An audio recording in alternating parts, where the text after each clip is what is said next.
Today we have Seana Caine from RE/MAX in Rochester, New York. Seana was ranked in the top 100 agents on social media in New York State by Property Shark. On this episode, Seana takes us through what works for her and how she goes about utilizing social media to grow her business. Let's get into it.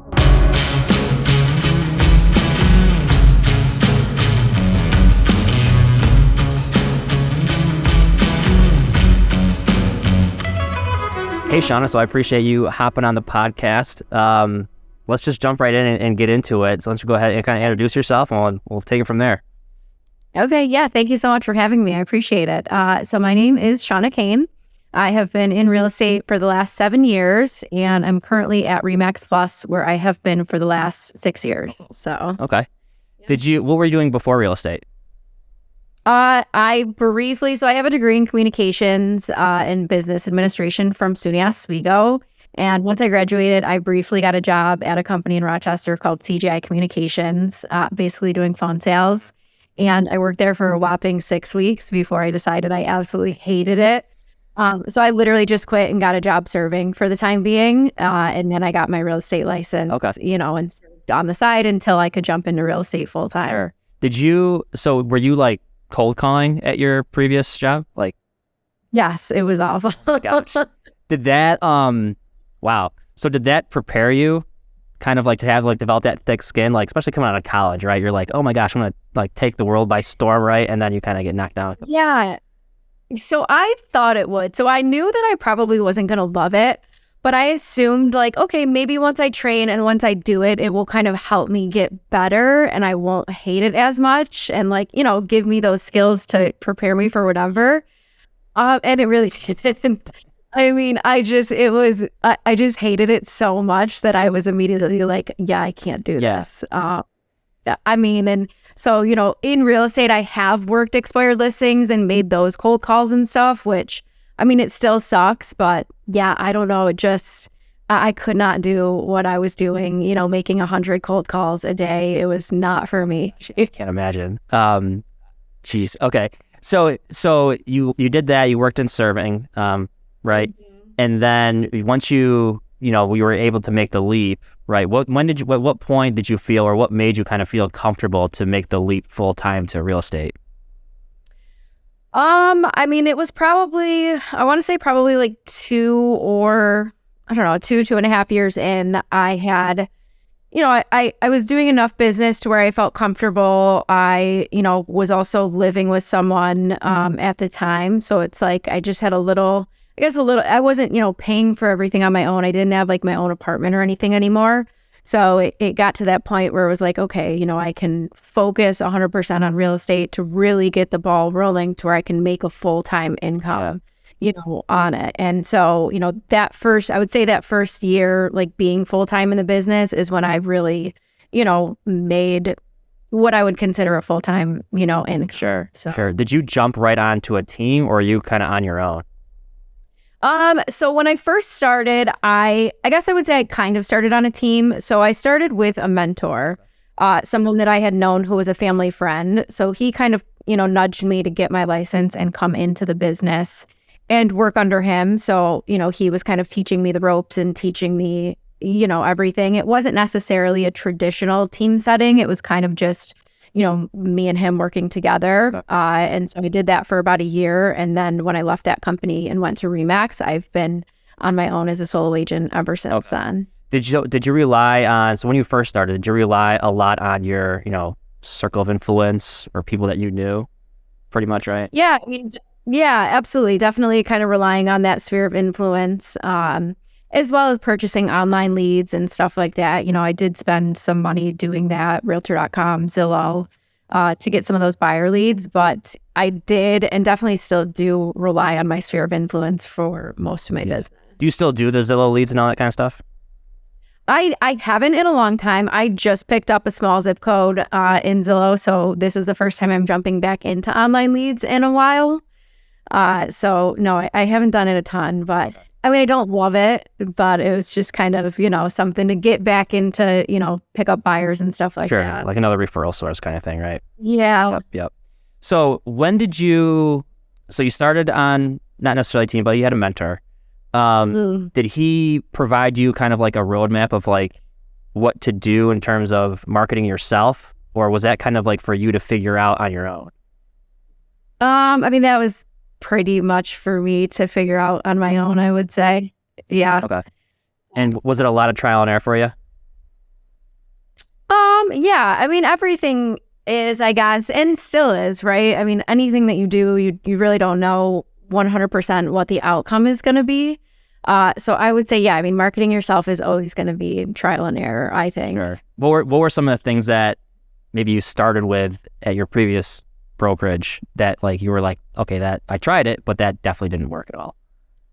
Yeah, I mean, I would say like doing like the Facebook Lives and stuff like that. Like I've always leaned into video, but just looking back on that stuff, I don't know, I didn't love doing, and I don't think it really helped a ton.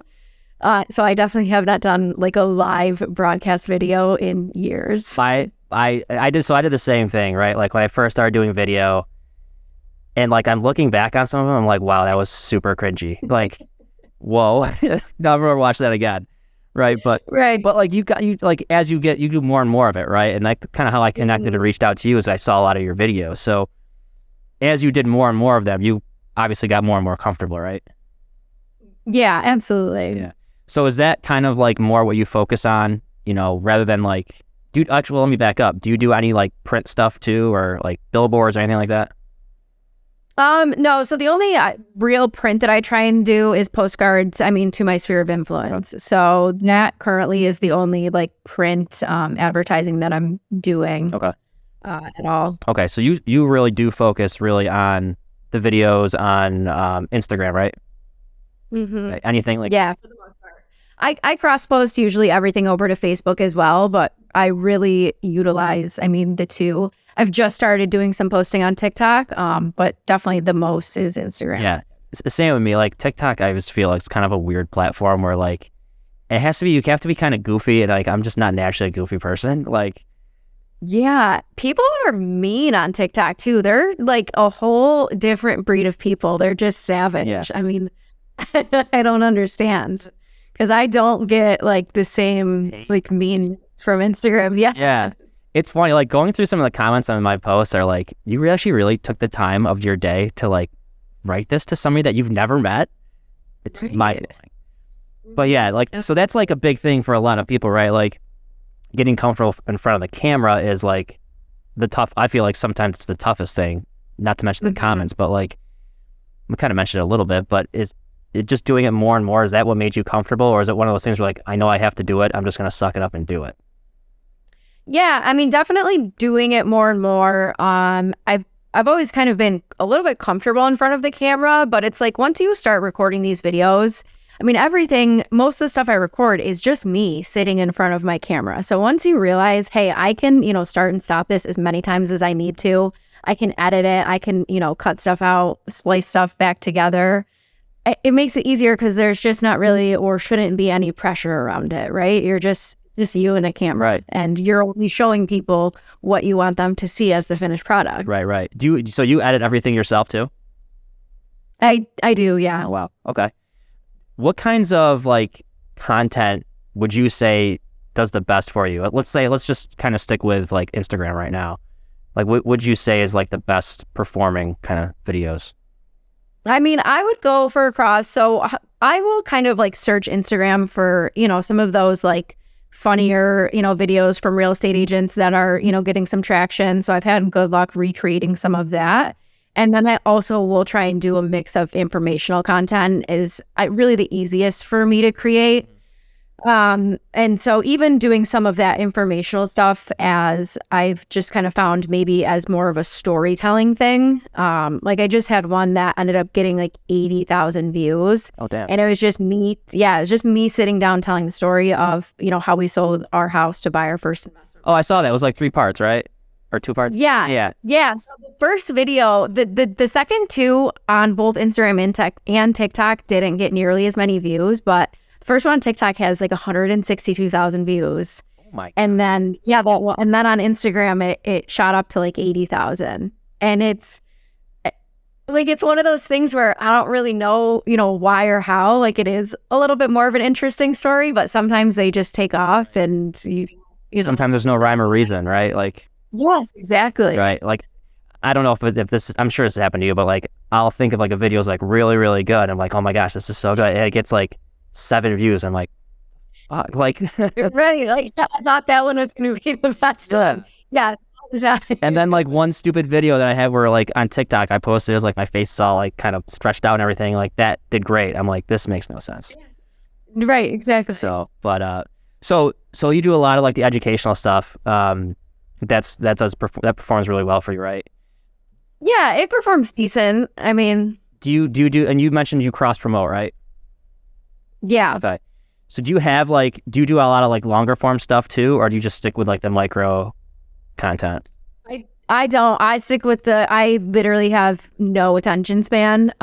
So I create short videos that like I would watch. Like my husband will try and show me a video, and if it's over a minute, minute and a half, I just I'm out. like too long. I can't do it. So I have really embraced the short form stuff because that's like what I know I like to watch. So that's all that I really try and create. Okay. And so like what kinds of like engagement do you kind of look for? Is it comments, likes, shares? Like what kinds of engagement would you say you look for in your different pieces of content? That's a good question. So I would say, I mean, when it's something on Facebook, I prefer to see like shares because it just ends up getting, of course, way more reach, way more views, and in front of like different people, I guess that, aren't necessarily on your friends list or that Instagram, I would say, I mean, comments and stuff, I think kind of drive that, onto people's pages so that they see it more and it gets more views. Okay. Now, do you script any of your videos? Not really. I mean, I mean, sometimes I will write down like a basic script of what I want to say. And I have been utilizing, there's an app called Keeping Current Matters. They have a real feature where they already have the scripts and stuff in there for you. So I do utilize that and read off of those scripts, for those videos. But otherwise, I'll just kind of, I don't know, I have like a knack for kind of memorizing. So if I write down a basic script of what I want to say and I just repeat it to myself, then I can just usually memorize it and go.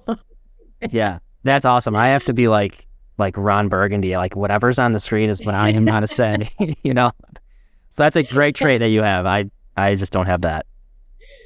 Stumbling over my words. It's not right. good. I mean, some days words are hard. Some days it just like won't come out no matter how much you practice. And the more you film it seems to get worse. But some days are easier than others. Yeah, it's like you can it's almost like someone on the other end of the camera can like see me trying to find the words in my head somewhere, and it just doesn't happen. So you mentioned Keeping Current Matters. So like, what other, like, where do you get where do you get your inspiration for your content too?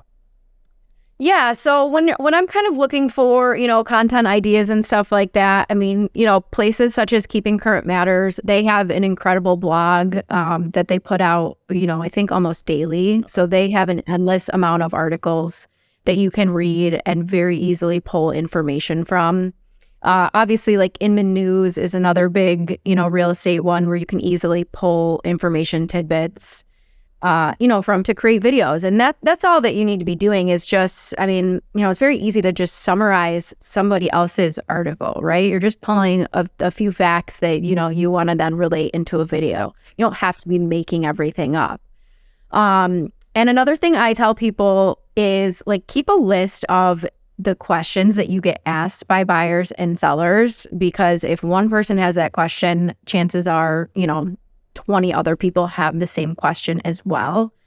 And so I did a presentation at my office actually, and I was saying, us as agents, like we forget, like this is our life, our lives, like we eat, sleep, and breathe real estate. But, most people don't know something simple as what is an earnest money deposit. So, for us, it might seem, trivial to make a video on it, but most people don't know what it is. So there's an easy, quick 30-second video that you can choose. That's perfect. Yeah. So if you have like an idea or someone asks you something, do you like have like a notes app in your phone that you use just like jot like ideas down or? Yeah, just my notes app. I'll just keep a running list in there. Yeah, that's perfect. Yeah, like it's funny, like like you said, it's kind of trivial to us who are in it every day, but someone who doesn't buy a house, people don't buy houses every day, so they might not have any idea. Do you use any or do you follow any social media accounts you try and emulate? I guess not necessarily emulate, but I do follow, a bunch of the agents with bigger accounts, around the country. And, that's an easy place to kind of go to get inspiration, from other agents who are, making similar videos, or, even when you're kind of scrolling through, your feed and looking at reels and stuff, I'll save, real estate stuff that I like, or, that I'll want to go back and recreate. Yeah. And it's not like you're going to copy them, word for word, but at least gives you an inspiration, or how they shot it. Maybe how they shot it was kind of cool. Right. Do you do any any of those for your open houses, like a MTV Crib style kind of thing for your open houses? Not open houses, for listings. Right, exactly. Yeah. So I just posted a couple even last week, that I had listings on. So when I'm there, when the photographer is there doing the photos, I just have a gimbal, and I'll bring with my phone and kind of go through and just shoot video clips. That way I can kind of piece together, content for after the fact. So I'll usually try and film myself in front of the house, introducing the property, and then do a little bit of a quick walkthrough. That way I can put together videos like that to share, along with the listing. Yep. Do you do any kind of content calendars? I don't. So I would say that's a goal for this year, is to get organized as far as following a schedule and writing it down. I've definitely found batch recording the videos helpful, but now I just need to actually make a schedule, so I have ideas on days that I want to film. Right. So no, but I will try and do that this year. So do you try and say okay, Monday, Wednesdays, and Fridays I'm going to post something, or is it just kind of this idea came into my head, I'm going to shoot a video and let's just post it? Yeah, more of that. I mean, more just kind of off the cuff. Like I said, I'll try and, if I'm in the mood to sit down and film, I'll try and film multiple things. That way I know I have stuff, in the backlog to just post on days I don't feel like creating anything or doing anything, but not as consistently as I would like. Okay. Well, maybe this might be a goal for 2023. Do you try and time block your stuff too? Yeah, I mean, a little bit, yes. And so that is also, I need to, do better with that for this year. Because like I said, I mean, when you're, you have your hair done and your makeup done and you're sitting down to film a video, it's okay, well, why wouldn't I just film, 10 of them and maybe make a few, shirt changes? And that way I have all of this stuff. That way, for the next 2 weeks or maybe even the next month, it's okay, all I have to do is go in and grab that video and post it. And instead of, taking a half hour, an hour to sit down and film something every day, you just have it done and ready to go. Right. It's kind of going, so let's go off the goals for 2023. What are some of your business goals for this coming year?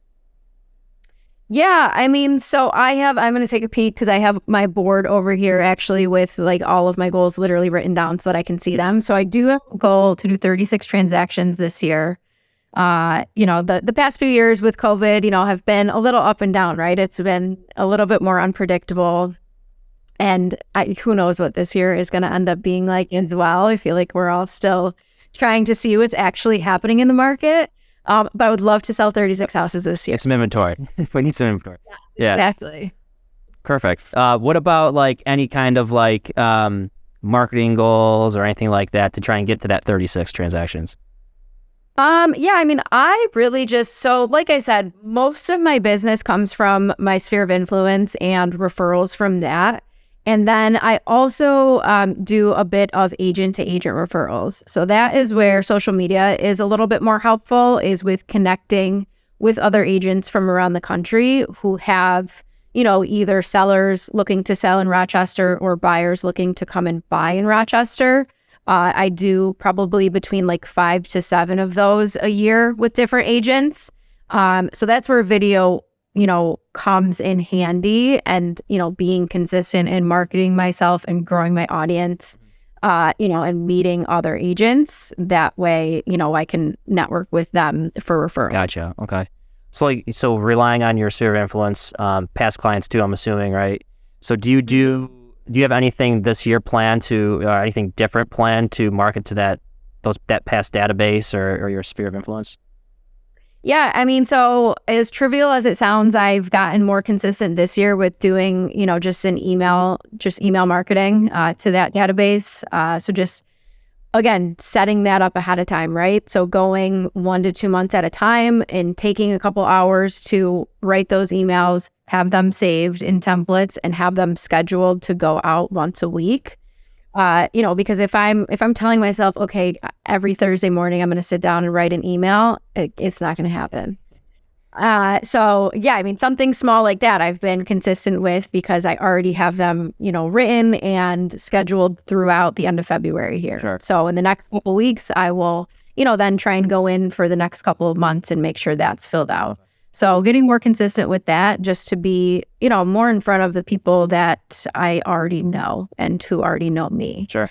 So definitely getting more consistent with that. And then also just like the postcards that I'm mailing, to them once a month. Okay. Getting consistent with that as well. Do you do any like just sold postcards or anything like that too?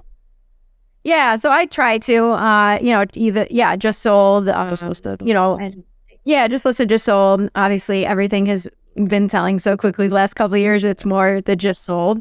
But yeah, doing that, around a listing, and then same thing, sending that to your sphere. So it's, it's that like proof of production, right? So you're saying, hey, look at what I just did. I'm still here, still working, and keeping in front of them that way. Right. Do you have, how do I phrase this? Do you get a lot of your business from social media directly? I think it's hard to tell. So as far as the way I look at it, for me, social media for me is kind of a way to stay top of mind with my sphere, right? So that directly, I don't think is as measurable. I mean, I've definitely gotten, buyers or sellers here and there that have reached out to me from social media. But I don't think it's as measurable when you're talking about like sphere of influence. Like I said, I just look at it as staying top of mind. And then, with meeting other agents from other areas, some of that has come, I can definitely attribute that directly from social media. But yeah. Yeah. What about paid advertising? Is that like one of your like focuses for this year? Have you done any paid advertising? Not really. So not like no, I mean, I have not. So like I've done, Facebook ads here and there that are one-offs. Put a tiny bit of money into Google, but that is not something that I really know how to do or have really like learned how to master or use to my advantage yet. So it's more the organic, staying top of mind. Have you seen an increase in your business? I know you can't quantify it, but have you noticed like the phone rings a little bit more since doing those videos? I think so. I mean, I just think, like I said, I keep going back to the top of mind thing, but it's just like establishing yourself as, the agent that knows what they're doing and is in the market on a daily basis and, knows what's going on. I think that video is super important for that alone, just to, so people know, hey, like she's the one to call if we have any sort of question about buying, selling, investing, whatever it is. Right. And that goes back to that educational content, right? Like positioning yourself as that authoritative figure. Yeah, exactly. Yep. So what would you say, we kind of talked about like business goals and that kind of thing. What would you say this coming year, or in the past really too, is like your biggest challenge? That's a good question. I mean, obviously the market has been everyone's challenge for the last few years, right? It's like, when I first started, of course, my business was geared a lot more towards buyers. And then, I mean, just the last 2 years, it's like working with buyers can be exhausting. I mean, it's draining if you unfortunately have people that you're writing, 10, 15 offers for and spending, a year to find a house. It's like, okay, that year later, what did I make? $2 an hour after it was all said and done, So it's definitely been more advantageous, like, to gear towards listings, which obviously aren't, as easy to pick up as a buyer. But yeah, I mean, it's kind of just been about like adapting to what's been happening in the market, to try and figure out the best way, to do business and get things done. Is there like, how do you go about like making sure somebody doesn't get so fatigued with the process where they're just going to be like, you know what, we're just going to wait or like hold off? Like, how do you keep them engaged and like, or do you just kind of be like, well, you know what, timing has to be right for you too, and you just kind of like let them make that decision themselves? It's hard. I mean, I try and upfront set the expectation of the market, and that's tough too. It's because it's like you don't want to take the wind out of someone's sails before they've even started looking. But you really do have to tell them, hey, like this is what's actually happening in the market, and this is, what you're going to see and what you're going to have to do. Sometimes that comes with trial and error for buyers. I mean, they just have to usually write a few offers to figure out the flow of things and, realize that, hey, there really are, 10 or 20 offers on this house and people really are paying this much over asking price. So I try and go at a delicate balance of giving them the information up front, but also kind of letting them learn for themselves, because I think that usually has to happen as well for buyers to, prepare themselves for, okay, now that I understand the market, here's, what houses I want to look at, and here's how I want to structure my offer. So they learn, also as they're doing it. Perfect. Yeah. So you kind of set that precedent, like when you have that first bio consult then, right? You kind of like set their expectations. I try to. Right, exactly. It's not like, hey, we're going to look at one house and you're going to pay, asking price and get a seller concession. Like, it's not going to happen, So yeah, letting them know exactly what's happening in the market is definitely important. Right. So, all right. So we're kind of coming up on the end here. And again, these are the 3 questions I ask everybody that comes on. So first one, what's one book or podcast that you think everybody looking to grow their business in real estate should either read or listen to? So recently and I can't believe it took me this long to read it, but The Miracle Morning by Hal Elrod is incredible. It's a really good one. And I think he even has a podcast and stuff that goes along with it. But it really just talks about, setting up your day and how you should set up your morning and all the steps that he goes through. And I think it was huge. So it was really helpful to kind of, read that book and go through and do, the little things that he's doing. What's like the big takeaway from that? I haven't heard that. I mean, so he has like 6 or 7 things every morning that he does. So it's like, obviously a lot of us wake up early to work out. But, he's also adding in like journaling and meditating and, writing down your affirmations. And it's like each of those things only has to take, 5 minutes, 10 minutes. So I would come down here in my office, sit down, write 5 affirmations, write 5 things I'm grateful for, maybe do write a couple of sentences, and then maybe sit quiet for 5 to 10 minutes to meditate. Like, it doesn't have to take 5 hours. So just getting in that routine of those little things and helping set up your morning, the right way like that. That's right. Okay. That's cool. I like that. All right. Next one. What should everyone who is in real estate either stop doing or start doing? I mean, so I obviously would say everyone should start doing video. It is just the quickest and easiest way, I think, to stay in front of people. It's not going anywhere, right? I mean, social media is just continuing to grow, and obviously most content now is consumed in video form. So I would just say, pick up the camera. I mean, when no one's around, just sit there and do it until you're comfortable with it. People already know what you look and sound like. I know we all hate ourselves on video, myself included. I hate listening. I can't listen to myself talking either. Yeah, exactly. Everyone feels the same way. So I would say just do it. Right. Yeah, that was actually, you know what, that was like one of the biggest things for me is like, I hate my voice. I hate the way I sound like when I hear it back. I'm like, oh God. And like, but that's how I talk, and everybody already knows that. That's the expectation. So it's like, it is what it is. So. Yeah, exactly. Like, apparently that's how people hear me. I hate it, but I don't know. Right. Can't do anything about it. All right. And then the last one, where can everybody find you online? So Instagram is Seana Caine. So I'm Seana and Caine is Caine. Same thing on Facebook, just Seana Caine on a regular Facebook page or facebook.com/soldbyseana. Cool. Yeah. Awesome. Those two are, I would say, the biggest ones. Awesome. Well, I appreciate you hopping on. This was great. Yeah. Thank you so much for having me. Absolutely. Thank you. Alrighty. Bye.